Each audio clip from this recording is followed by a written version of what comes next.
하나님이 우리와 함께 하는 것이 우리의 삶에서 가장 큰 복이고 힘이 되는 줄 믿습니다.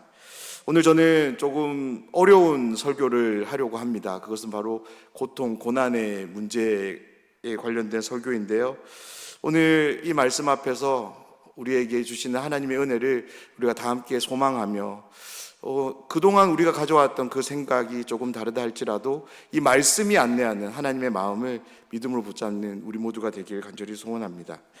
우리는 살아가면서 크고 작은 고통, 고난을 겪을 때가 있습니다. 그런데 이 고통, 고난이라고 하는 것이 갖는 특별함이 있습니다. 그것은 바로 상대적이라는 거죠. 그렇습니다. 같은 고통이라고 해서 그 고통이 다 같이 느껴지는 것이 아니고요. 같은 고난이라고 해서 그 고난을 동일하게 겪지 않는다입니다. 정말이지 사소해 보이는 고난 같습니다. 그런데 누군가에게는 자신이 감당할 수 없는 고통으로 다가오는가 하면 도저히 감당할 수 없는 것 같은 큰 고난도 어떤 이는 당당하게 헤쳐나가는 경우를 우리는 보게 됩니다. 우리 모두는 나의 삶에 어떤 큰 문제, 어려움이 주어지면 혹은 함께하는 누군가에게 큰 고통, 큰 고난의 상황을 겪게 되는 것을 보게 되면 우리는 마음으로 이런 질문을 꼭 하게 되는 거죠. 왜 이 고난이 나에게 찾아왔을까? 왜 저 사람에게 이 큰 어려움이 주어지게 되었을까? 무엇 때문에 이 고난이 나에게 혹은 누군가에게 온 것인가에 대해서 우리는 반드시 생각하게 됩니다. 그러면서 자연스럽게 우리 모두는 이 고난에 대한 책임 또한 묻습니다. 왜냐하면 우리는 우리에게 일어나고 있는 이 문제에 대해서, 고통의 문제, 고난의 문제에 대해서 어디선가 책임을 찾아내고 싶은 마음이 있기 때문인 거죠. 오늘 말씀에서 예수님은 이 모든 생각들에 정면적으로 이제 반기를 드는 말을 하시는데요. 맹인으로 난 것에 대해서 누구의 죄인가를 묻는 제자들을 향해서 예수님은 이렇게 말씀합니다. 3절 말씀인데요. 예수께서 대답하시되 이 사람이나 그 부모의 죄로 인한 것이 아니라 그에게서 하나님이 하시는 일을 나타내고자 하심이라. 아멘. 오늘 이 말씀을 통해서 우리에게 주어지는 고통의 문제, 고난의 문제에 대한 예수님의 입장, 하나님의 입장을 통해서 고통과 고난의 진정한 의미, 그리고 그 속에서 역사하시는 하나님의 일, 그 하나님의 일은 무엇인지를 우리가 함께 깊이 묵상해 보길 원합니다. 먼저 1절 말씀을 제가 읽어드리면 예수께서 길을 가실 때 날 때부터 맹인된 사람을 보신지라. 예수님은 계속적으로 예루살렘에 머물러 계셨던 것 같습니다. 그리고 이제 다음 목적지를 향해서 걸음을 옮기시는데요. 그때 예수님과 제자의 눈에 한 사람이 이제 들어옵니다. 그 사람이 바로 이제 시각장애인, 맹인이었는데요. 이 복음서를 기록한 사도 요한은 이 요한에 대한 한 가지 정보를 우리에게 제공합니다. 그것은 이 사람이 날 때부터, 그러니까 선천적으로 시각장애를 가지고 태어난 맹인이라는 거죠. 이 시각장애인은 선천적으로 얻은 질병으로 지금까지 정말이지 힘든 시간들을 보냈을 것입니다. 오늘 우리가 함께 읽은 말씀에서도 확인되듯이 이 사람은 거지 그 이상의 삶을 살 수 없을 만큼 혹독함이 그와 함께 했던 거죠. 이 사람이 겪은 어려움을 우리가 어떻게 헤아릴 수 있을까요? 시각장애인이 겪게 되는 어려움에 대해서 제가 조금 궁금해서 자료를 한번 찾아봤습니다. 그런데 그 자료 첫 번째 명시되는 내용이 이런 내용인데요. 선천적인 시각장애인이 겪는 어려움은 단순히 보이지 않음에 그치지 않고 감각적, 인지적, 사회적, 정서적 영역에서 복합적인 문제로 나타납니다. 이 말의 내용이 무엇입니까? 하나도 문제가 안 되는 것이 없다는 거죠. 삶의 전체에 문제를 동반하는 것이 바로 맹인된 사람이 겪는 어려움이라는 겁니다. 그런 것 같습니다. 우리는 단지 보았다는 것만으로 인해서 또한 정말로 많은 정보들을 설명 없이 공유할 수 있는 것 같습니다. 우리가 가지고 있는 이 성경책을 한 번도 본 적이 없는 사람에게 설명한다면 우리는 이 성경책을 소개해 주기 위해서 얼마나 많은 정보들이 필요할까요? 무엇보다 자신을 낳아 사랑으로 키워준 부모의 얼굴을 볼 수 없다는 것 또한 이 사람에게서는 너무나도 가슴 아픈 큰 어려움이었을 것입니다. 오늘날에는 장애인에 대한 사회적 인식과 시선이 여전히 많이 필요하지만 정말 많이 개선된 것 같습니다.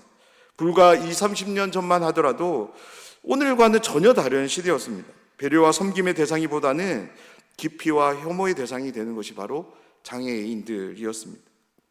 그런데 2000년 전 시대는 어떠했을까요? 장애인에 대한 인권은 전혀 없는 시대라 해도 과언이 아니었을 것입니다. 이 맹인의 일상은 사람들로부터 천대와 수모를 받는 일로 시작해서 그렇게 하루를 마쳤을 것입니다. 지나가는 사람들이 이 맹인을 볼 때마다 정말 싸나운 시선으로, 그 시선과 함께 저주의 말, 하나님으로부터 저주를 받아서 저 사람이 그렇게 태어났을 것이라며 죄인 취급했을 것입니다. 어떤 의미에서 이 맹인은 그런 시선을 보지 않은 것이 오히려 다행이었을지도 모르겠습니다. 그런 점에서 이 사람에게 있어서 정말로 고통스러웠던 것은 앞을 보지 못하는 것이 아니라 사람들과 함께 하고 싶어도 함께 할 수 없는 그런 상황들이 아니었을까 생각됩니다. 사람들의 말을 들은 제자들 역시 이 맹인에 대한 궁금증이 생겼던 것 같습니다. 그리고 예수님이라면 답을 해주실 것이라는 믿음을 가지고 예수님께 묻기를 시작합니다. 제자들의 물음에 대해 우리가 한 가지를 한번 생각했으면 좋겠는데요. 제자들의 물음이 단순히 자신들의 지적 호기심을 충족시키기 위한 물음은 아니었을 것이라는 겁니다. 왜냐하면 제자들이 우연히 지나가는 사람을 보고 자신들의 궁금증을 해결하기 위해 이런 질문을 했다면 이 질문은 고통 중에 있는 이 사람에게 더 큰 고통을 줄 수 있는 너무나도 잔혹한 행동이 되기 때문입니다. 그런 내용을 하나님의 말씀에 성경이 기록된 것은 읽는 이로 하여금 같은 고통을 만들어내게 되는 거죠. 그렇지 않을까요? 나와 전혀 상관없는 사람이 내 문제를 가지고 다른 사람하고 이야기하는 것을 좋아할 사람은 아무도 없는 거죠. 만약 그런 이야기를 듣게 된다면 우리 중 누구도, 어느 누구도 가만히 있지 않을 거예요. 왜 나와 상관없는 당신이 나의 이 문제를 가지고 이야기하느냐라고 따지지 않겠습니까? 아무리 선한 의도라 할지라도 남의 아픔에 관한 이야기는 신중하지 않으면 더 큰 아픔을 남기게 되는 것이 그런 이야기입니다. 제자들 중에 누가 예수님께 물었는지 정확히 알 수 없지만 예수님께 물은 제자는 절대 가벼운 마음으로 지적 호기심을 충족시키려는 그런 의도를 가지고 이 질문을 하지 않았을 겁니다. 2절 말씀을 보면 제자들이 물어 이르되 라삐여 이 사람이 맹인으로 난 것이 누구의 죄로 인함이니까? 자기니까 부모니까?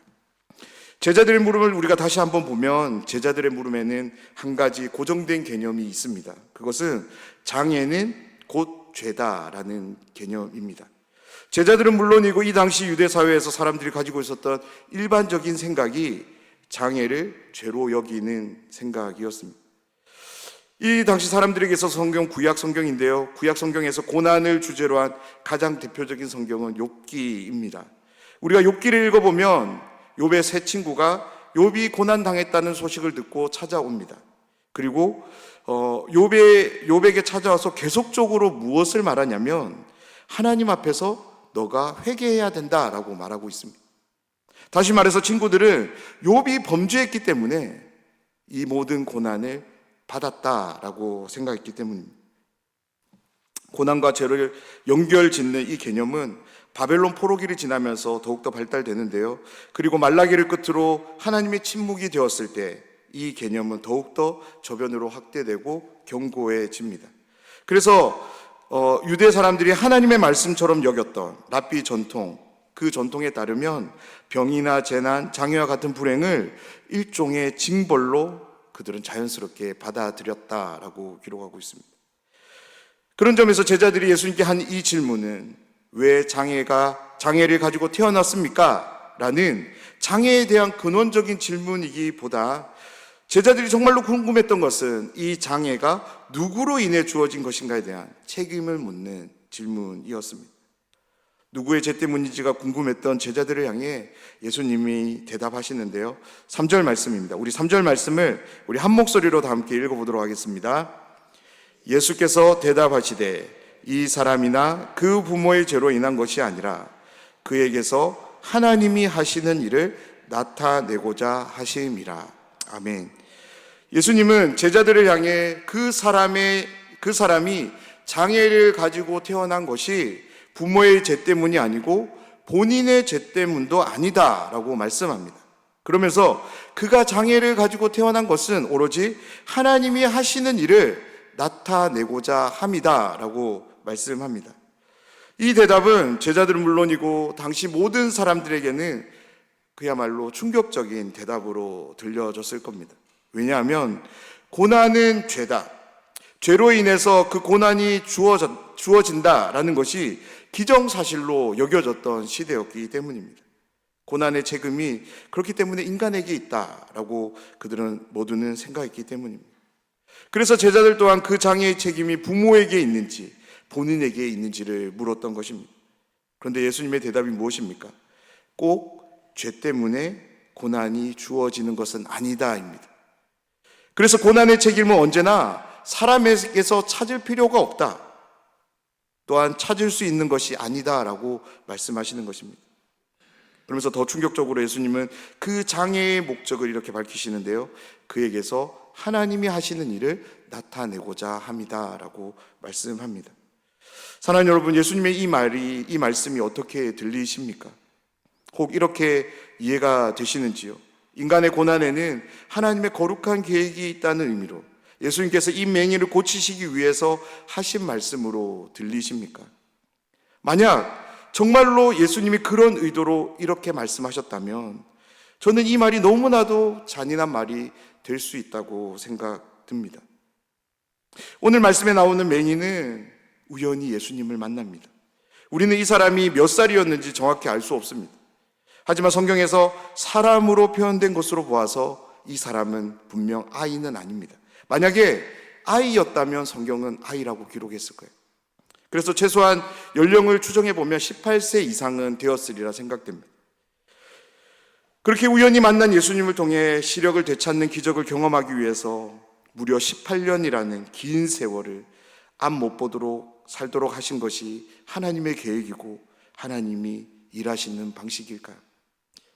차라리 그가 그의 죄로 인해서 맹인으로 태어났고 고통 중에 사는 중에 예수님을 만나 예수님께서 그를 불쌍히 여겨서 그를 고치는 것이 자비를 통해 하나님의 일하심이 드러나고 그에게도 고침받음이 은혜로 여겨지지 않을까요?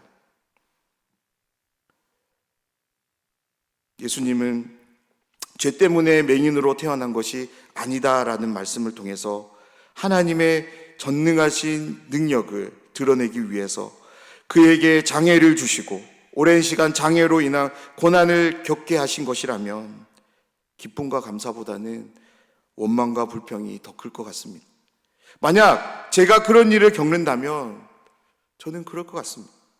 왜냐하면 그런 기적을 체험하는 것보다 장애를 가지지 않고 일반의 삶을 살아가는 것이 더 복될 수 있기 때문에 그런 거죠.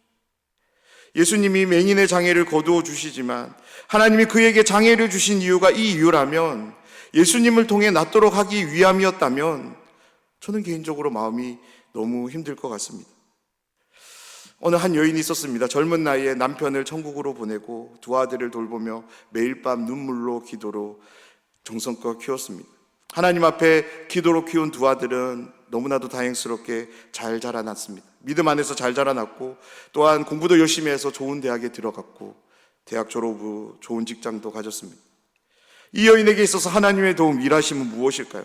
만약 아이들이 좋은 대학에 간 거, 좋은 직장을 얻은 일이 하나님의 도움, 일하심으로만 여겨진다면 지금 우리 중에 고난 중에 출생해서 고난 중에 세상을 떠나는 사람들에 대해서 우리는 무슨 말을 할 수 있을까요?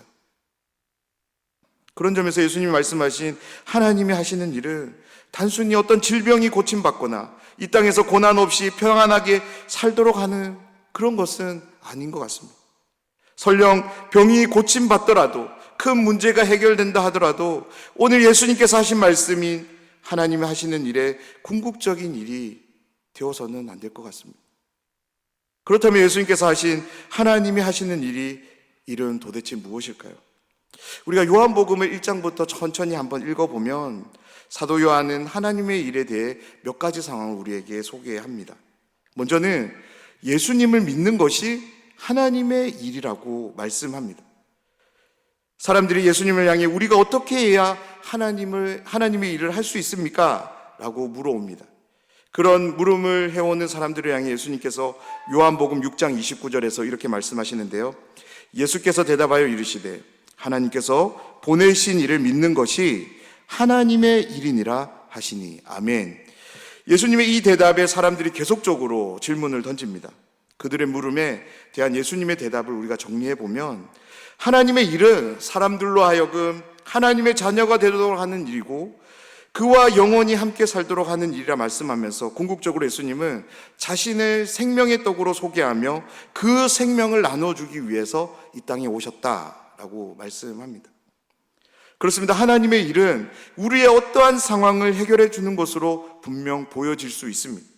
하지만 성경은 그것보다 더 근원적인 상황을 하나님의 일로 소개하는데요, 그것은 바로 우리에게 생명을 주는 일이다라고 말씀합니다. 고통과 불편의 문제를 해결하는 것이 하나님의 일이라면 예수님은 이 땅에 계시는 동안 모든 병자들을 고쳐주셔야만 했습니다.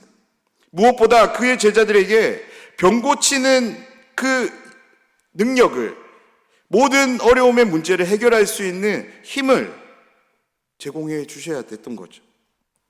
병을 고쳐주는 것은 하나님의 일하심이 드러나는 여러 방법 중 하나일 뿐이지, 그 자체가 하나님의 일하심의 목적이, 이유가 될 수 없음을 믿으시길 바랍니다. 하나님의 일하심의 가장 상위 개념은 우리에게 예수님을 믿도록 생명을 주시는 일입니다.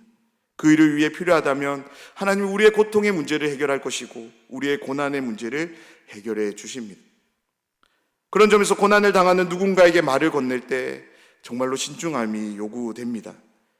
장애인 자녀를 둔 부모에게 하나님이 다른 사람에게 맡길 수가 없어서, 너가 제일 사랑해주고 잘 돌볼 수 있을 것 같아서 너에게 맡기신 것이다 라는 이런 말, 혹독한 생계의 어려움에 처한 분에게 하나님께서 기적적으로 물질의 복을 주셔서 가난을 해결해 주실 거라고 하는 이런 말들, 만약에 우리가 이런 말들을 그들에게 한다면 그 말이 저는 틀렸다라고 말하지는 않을 것입니다.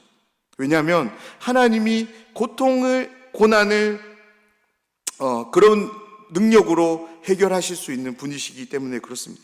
무엇보다 하나님께서 고난을 통해서 그 영혼을 만나시길 원하실 수도 있기 때문에 그렇습니다. 하지만 그렇게 생각한다면 그런 고난을, 그렇게 고통을 겪지 않고 살아가는 더 많은 사람들이 있는 우리의 사회를 우리는 어떻게 바라보고 말할 수 있을까요? 이 맹인은 긴 세월 동안 공부할 기회도 있습니다. 친구를 사귈 그런 상황도 안 되었습니다. 모든 생활은 누군가의 도움 없이는 아무것도 할 수 없는 그런 삶을 살았습니다. 세상 사람들의 편견과 무시 속에서 그는 정말 상처투성이로 자라났습니다. 그런 혹독한 현실이 예수님을 통해 고침받는 것은 분명 대단한 일입니다. 맹인으로 살았던 삶과는 전혀 비교할 수 없는 삶이죠.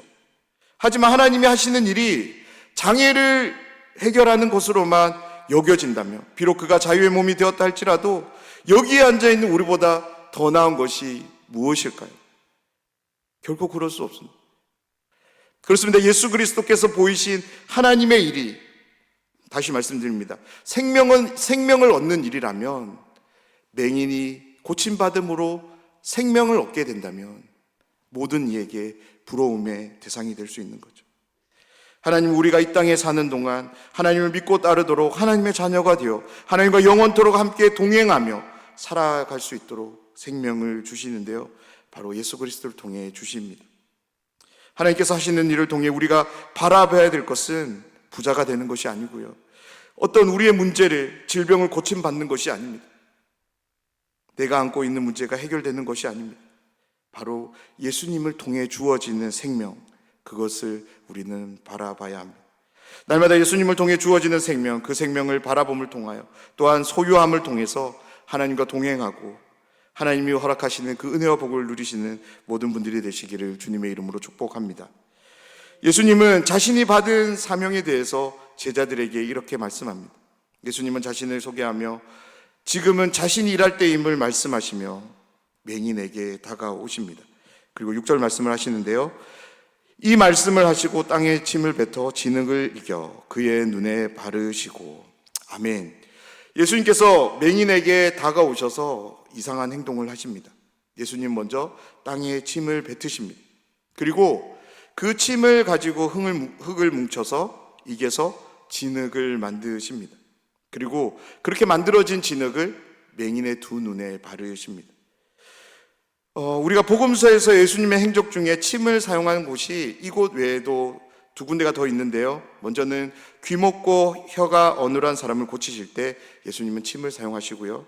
그리고 동일한 맹인인데요. 그 맹인에게는 눈에 직접 침을 뱉으셔서 고쳐주신 그런 내용이 있습니다.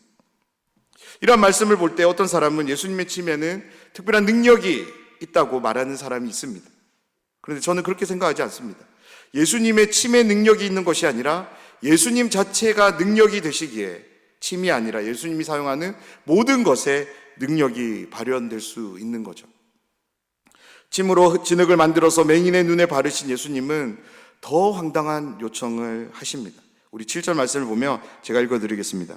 이르시되 실로암 못에 가서 씻으라 하시니, 실로암은 번역하면 보냄을 받았다는 뜻이라. 이에 가서 씻고 밝은 눈으로 왔더라. 아멘. 사랑하는 여러분, 예수님의 이 말씀이 왜 황당한 말씀일까요? 우리가 이 상황을 한번 상상해 보면 좋겠습니다. 맹인의 두 눈에 진흙이 발라져 있습니다. 그런데 그것이 끝이 아닙니다. 예수님이 무엇을 요구하냐면 실로암 못에 가서 씻을 것을 요구하십니다. 어렸을 적에 다들 진흙놀이를 한번 해보셨을 겁니다. 진흙이라는 것이 만들어지려면 충분한 물이 있어야 합니다. 그런데 말씀을 보면 예수님께서 무엇으로 진흙을 만드시냐면 본인의 침으로 만드시죠. 사람의 침을 얼마나 뱉어야 그렇게 찰진 진흙을 만들 수 있을까요? 그러기에 우리가 생각하는 것만큼 그런 점성을 가진 진흙은 아니었을 겁니다. 그 진흙을 예수님께서 눈에 바르십니다. 우리 인체, 특별히 이제 얼굴에는 유막이라는 것이 있습니다. 그래서 유막을 제압할 만큼 강력한 점성이 있지 않는 한 어떤 것도 우리 피부에 잘 붙지 않습니다. 다시 말씀드리면 지금 예수님이 만든 진흙은 그렇게 점성이 높은 진흙이 아닙니다. 다시 말해서 우리 얼굴에 잘 붙어 있을 만한 그런 진흙이 아니라는 거죠. 그러면 그 진흙이 눈에 잘 붙어 있으려면 어떻게 해야 될까요? 고개를 뒤로 젖혀야 되는 거죠. 일반의 사람이라면 고개를 젖혀서 걷는 게 정말 불편할 겁니다. 왜 그럴까요? 앞을 볼 수 없기 때문에 그런 거죠. 그런 점에서 고개를 뒤로 젖히는 행동은 이 맹인에게는 아무런 문제가 되지 않았던 것 같아요. 왜냐하면 본래 앞을 볼 수 없었기 때문인 거죠. 그런데 문제는 실로암 못으로 가는 길이 문제입니다. 이제 실로암 못은 히스기야 때 만들어진 인공 수로에서 만들어진 셈인데요. 제가 한번 사진을 준비했습니다. 이제 고고학자들이 발굴한 이제 실로암 못인데 예수님이 이 맹인의 두 눈의 진흙을 어디에서 발랐는지는 모르겠지만 제가 자료를 찾아보니까 일반의 도로에서 이 실로암 못까지 내려가려면 45m 정도를 내려가야 된다고 해요. 이건 이제 발굴 초기의 이제 모습인데요. 다음 사진을 보면 오늘날에는 이렇게 계단이 이제 잘 만들어졌습니다. 사진을 빼주시면 감사하겠습니다. 실로암 못은 상당히 아래로 내려가야 되는 못이었습니다. 이 못을 이 맹인이 가봤을 거라고 저는 생각하지 않습니다.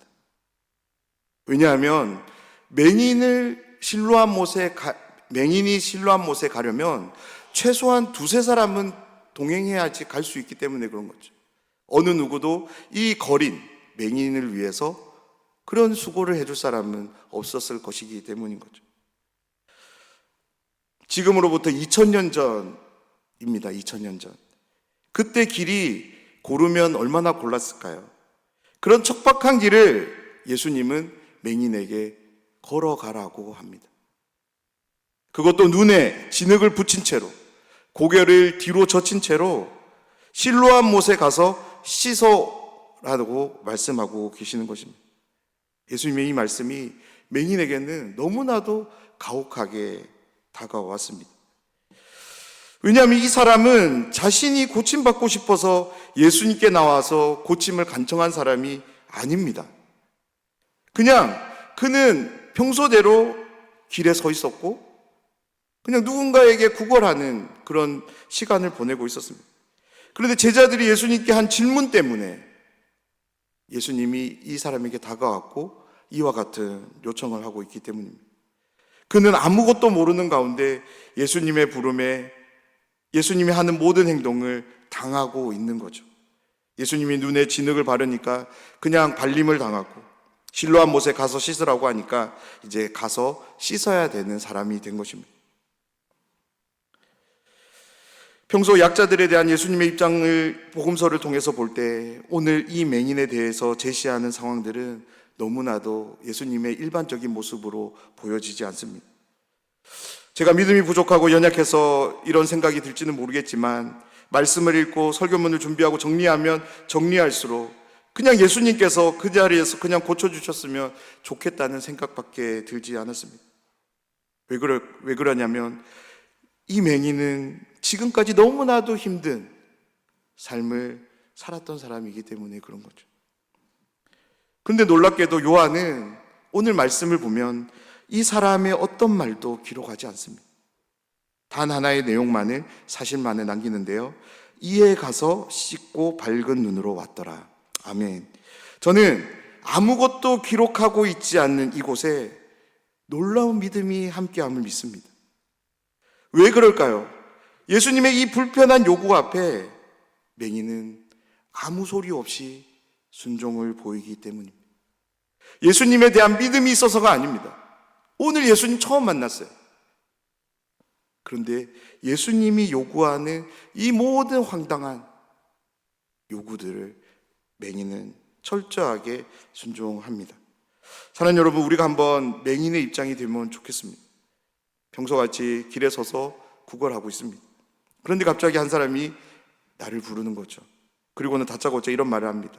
내가 세상에 있는 동안에 세상의 빛이다 라고 전혀 알아들을 수 없는 말을 한 후에 어떤 행동을 하냐면 그냥 내 두 눈에 진흙을 갑자기 바르는 거예요. 그리고는 실로암 못에 가서 씻으라고 합니다.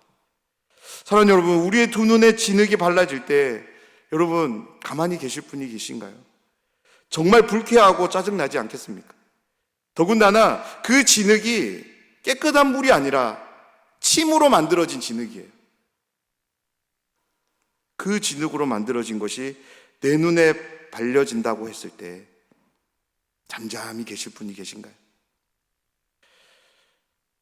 저는 내가 할 수 있는 모든 힘을 다해서 뿌리치고 발려진 진흙을 털어내기 위해서 두 눈에 손을 갖다 대고 그랬을 것 같습니다.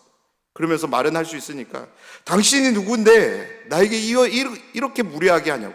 내가 비록 거지지만 당신에게 이런 대우를 받을 그런 것은 아니라고 그렇게 말할 것 같습니다. 저는 이렇게 행동을 했을 것이기에 예수님으로부터 실로암 못에 가라는 이 말도 듣지 못했을 것이고 저는 고침도 받지 못했을 것입니다. 그렇다면 예수님께서는 왜 이렇게 말도 안 되는 상황을 이 맹인에게 요구하시는 걸까요?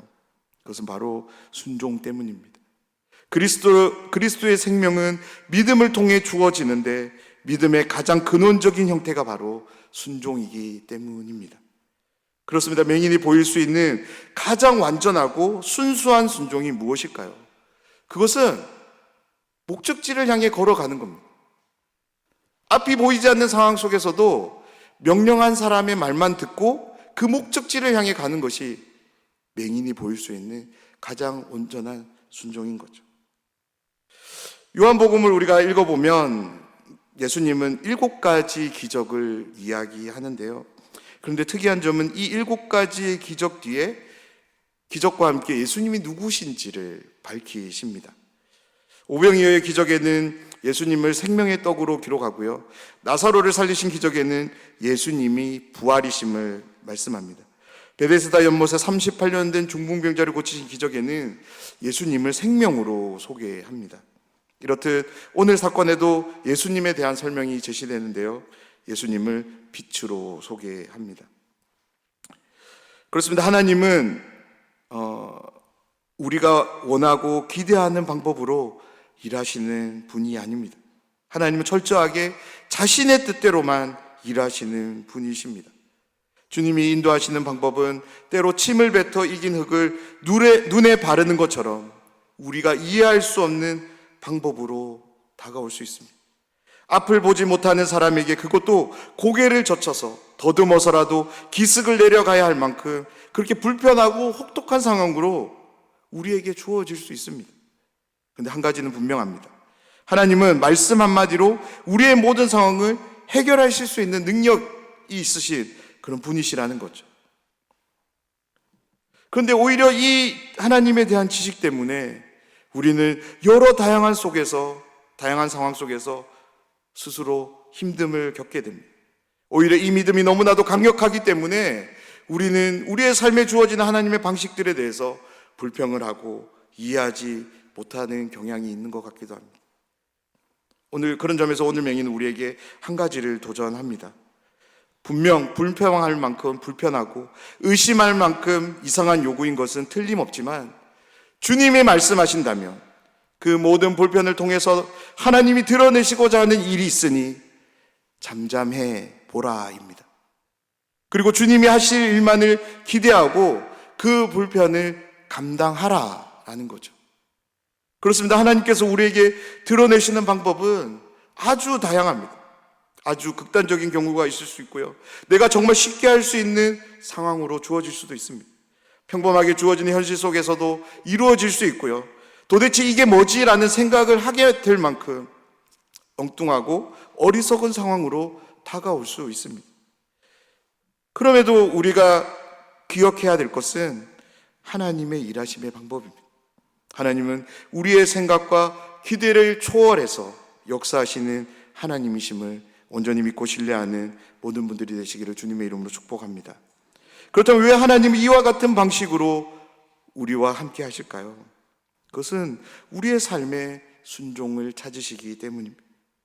한 가지 분명한 것은 우리에게 맹목적인 순종을 원하셔서 이와 같은 방법을 사용하시는 것은 아니다입니다. 실로암 못에 가서 씻은 후 시각을 찾은 사람의 두 눈에 사람들이 보이기 시작합니다. 그리고 그들의 소리가 귀에 들리는데요, 8절 말씀을 보면 이웃 사람들과 전에 그가 거리는 것을 보았던 사람들이 이르되 이는 앉아서 구걸하던 자가 아니냐. 한 번도 보지 못했던 낯선 광경이 펼쳐집니다. 자신을 향해 몰려드는 사람들의 모습인 거죠. 다들 의아해하며 자신을 바라보는 사람들의 시선이 이 맹인에게는 너무나도 낯설게 여겨졌을 것입니다. 그때 사람들이 이 시각을 찾은 사람에게 묻습니다. 10절 말씀인데요, 그들이 묻되 그러면 내 눈이 어떻게 떠졌느냐.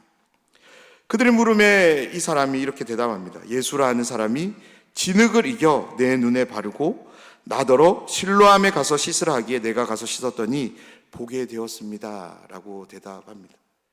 사랑하는 여러분, 우리가 11절까지 말씀만 살펴봤지만 본 내용은 그 이후인 이제 35절에서 시작되는데요, 예수님은 그 사람을 다시 찾아갑니다. 예수님이 찾아가신 이유는 이 사람이 예수님에 대한 증언 때문에 유대교에서 출교당했다는 그 소식을 듣고 이 사람을 찾아가는데요, 그리고는 이 사람을 향해서 예수님이 이렇게 물으세요. 내가 인자를 믿느냐라고. 예수님의 물음에 이 사람이 이렇게 대답합니다. 36절 말씀인데요, 대답하여 이르되 주여 그가 누구시오니까 내가 믿고자 하나이다. 이 말이 무슨 의미입니까? 이 사람이 누구인지를 나에게 알게 해주시면 내가 믿기 원합니다 라는 거죠. 이 사람의 대답에 대해서 예수님께서 대답하시는데요, 요한복음 9장 37절 말씀을 보면 이렇게 예수님이 대답합니다. 예수께서 이르시되 내가 그를 보았거니와 지금 너와 말하는 자가 그이니라. 아멘. 이 말씀이 한글 번역에서는 조금 아쉬움이 있는데요, 왜냐하면 이 표현의 시제를 완전하게 보여주지 못하기 때문입니다. 특별히 이제 한글이라는 언어가 이제 정말로 훌륭하고 대단한 언어이지만 현재 완료라는 시제를 표현할 수 없는 그런 한계를 가진 언어이거든요. 그래서 오늘 이 말씀 37절 말씀이 예수님께서 현재 완료형으로 말합니다. 그래서 이 뉘앙스를 살리면 이런 표현이 됩니다. 너가 맹인으로 내 앞에 왔을 때부터 너는 인자를 보았고 지금 너와 말하는 자가 그 인자다라는 거죠. 그러니까 앞에 있는 모든 상황의 진행이 지금 완료된 것을, 다시 말해서 너가 그토록 믿고 싶었던 인자를 만났다라는 것을 이렇게 시제로 표현해 주고 있습니다. 예수님은 고침받은 사람이 그토록 만나고 싶어 했던 그 사람이 바로 자신임을 말씀합니다. 그런 예수님의 소개에 대해서 고침받은 사람은 믿음의 반응을 보이는데요. 사랑하는 여러분, 우리는 고난의 이유, 고통의 이유를 다 이해할 수 없습니다. 그러나 분명한 사실은 우리의 고난의 현장에서 하나님은 우리를 홀로 내버려 두지 않으시고 함께 하시며 하나님의 일을 하신다. 하나님은 일하고 계신다입니다. 그리고 그 일의 궁극적인 목적은 우리로 하여금 생명을 얻도록 하신다라는 거죠. 우리는 여전히 침을 뱉어 진흙을 이겨 눈에 바르는 방식을 이해하지 못할 수 있습니다. 맹인에게 그것도 고개를 젖혀서 실로암 못으로 내려가라고 하는 이 명령 또한 납득할 수 없습니다. 예수님은 도대체 왜 이러한 방식으로 이해할 수 없고 받아들일 수 없는 너무나도 이상한 방식으로 우리에게 말씀하시는지, 왜 나에게 그런 고된 방법을 요구하시는지 우리는 알 수 없을 때가 있습니다. 그러나 그 모든 방식에 하나님이 우리와 함께함을 믿으시기 바랍니다. 그리스도가 우리와 함께 하십니다. 성령 하나님께서 우리를 돕고 계십니다. 하나님은 오늘도 우리에게 말씀을 통해 감동을 주십니다. 너는 나를 믿느냐라고. 그 물음 앞에 우리는 어떤 말을 할 수 있어야 될까요? 오늘 고침받은 맹인의 고백이 저와 여러분, 우리 모두의 고백이 되길 원합니다. 주님, 내가 믿나이다. 아멘. 날마다 이 믿음을 통하여 순종을 결정하는 우리 모두가 되면 좋겠습니다. 이해할 수 없는 하나님의 일하심 앞에서 이해하려는 그런 노력보다 하나님이라면, 나를 사랑하시는 하나님이라면, 나의 삶을 생명으로 인도해 가시는 하나님이심을 믿고 바라보며 순종을 통해 하나님이 드러내시는 이 생명을 얻는 주님의 자녀들이 되시기를 주님의 이름으로 축원합니다.